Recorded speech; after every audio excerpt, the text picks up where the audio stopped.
Our jetpack system is comprised of a carbon fiber jetpack and an industrial 40-foot hose that attaches to a standard jet ski, which acts as the power source for the jetpack. The engine pumps up to 1,000 gallons of water per minute up the hose to the pack to provide the propulsion to get you into the air. You'll be strapped securely into the jetpack with a 5-point safety harness, which utilizes a quick release system to allow you to instantly release the straps, depending on the harness system. Since the pack is buoyant, in case of an emergency, you can unbuckle and leave the pack in the water, where it will float until it's picked up by one of our team members.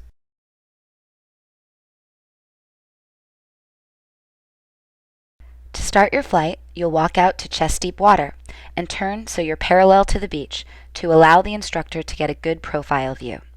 At that point, you'll want both hands on the control arms and both arms at shoulder level, which we call neutral or starting position. To ensure you're comfortable in the water and you're able to get yourself upright in the pack, we'll often do a quick swim test, where we'll have you let go of the control arms to see how the pack pushes you forward. To get your face back out of the water, you simply need to grab the control arms, raise your arms to shoulder level, and do a bicycle kick with your legs. Another way to get upright in the water is to grab the control arms and roll to the right or left, which will bring you to a sitting position in the pack. For your first flight, your instructor will be controlling the throttle for you via the jet ski throttle system, which means he'll be throttling you up and throttling you down. Once the engine is started, you'll want the bottom of the control arms right at water level, and as the instructor throttles you up, you'll slowly bring the control arms down together, keeping them level and right above the surface of the water. If one of the control arms drops, it will force you into a sharp turn toward the pod, and the instructor will have to throttle you down to prevent possible impact. The most important thing with initial movement is keeping the control arms level. If you let the control arms drop below the surface of the water, it's going to bring your head underwater. Alternatively, if you raise the control arms too high above the water, you won't be able to gain forward momentum, which is very unstable.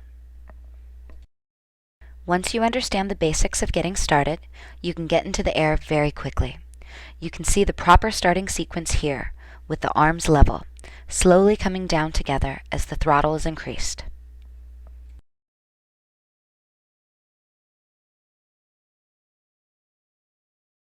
While the control arms can move independently, it's very important for you to keep them as level as possible, even with steering. You can practice steering by looking left and right. It is important to note that when you make a turn, you need to correct out of it to avoid turning too sharply and coming back toward the pod.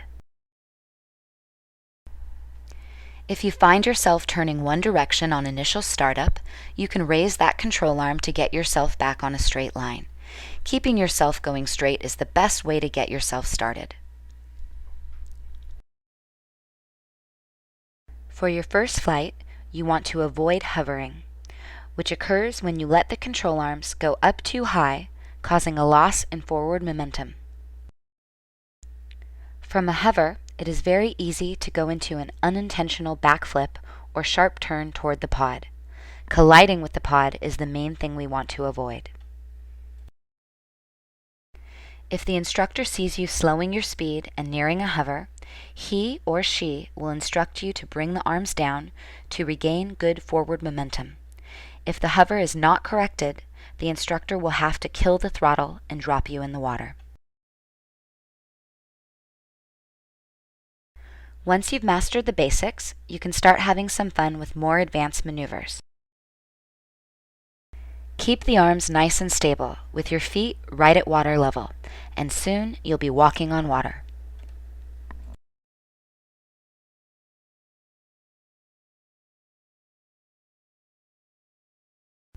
Climb the invisible staircase as the instructor throttles you up to do a perfect stairway to heaven.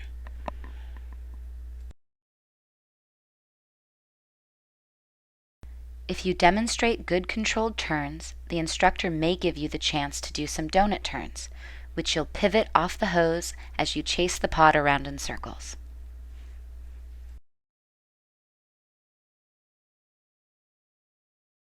An underwater submarine is one of our most popular and exciting tricks.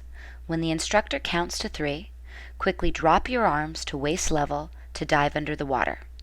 Hold it for 3 seconds and bring the arms back up to do a dramatic submarine, complete with a rooster tail on entry.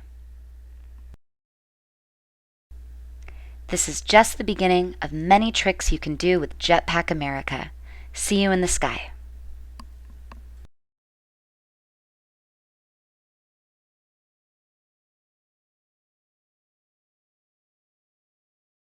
The JetBlade system is comprised of 2 independent swiveling base plates with wakeboard-style boots, which allow the pilot to direct the jets of water coming from the sides of the feet to control steering, spins, and direction. Once you're strapped in, we'll pull you out to a safe depth to start you up. You'll immediately notice that everything floats. Not only is your life jacket buoyant, so is the JetBlade. Once at the correct depth, you'll need to roll over onto your stomach before you begin. Roll your upper body over first, and then follow by rolling your lower body. After the engine is started, your instructor will talk to you through your walkie-talkie helmet and slowly increase the throttle to get you moving. You'll want to start in the Superman position, which is done by locking your knees and arching your back slightly to keep your face out of the water. No need to swim, just let the jets push you forward. The next step is practicing S-turns. First, by simply looking and leaning in the direction you'd like to go, and then by bending one knee and lifting that foot. If you lift your right foot, you'll turn left, and if you lift your left foot, you'll turn right. You'll be surprised by just how easy it is to go in the direction you want to go. Once you're comfortable with turns, the instructor will increase your throttle slightly so that you can work on dolphin dives.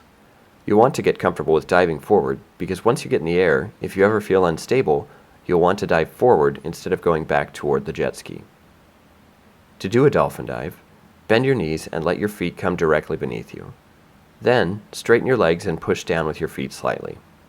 As you rise up, lean your upper body forward and dive as though you're diving into a pool.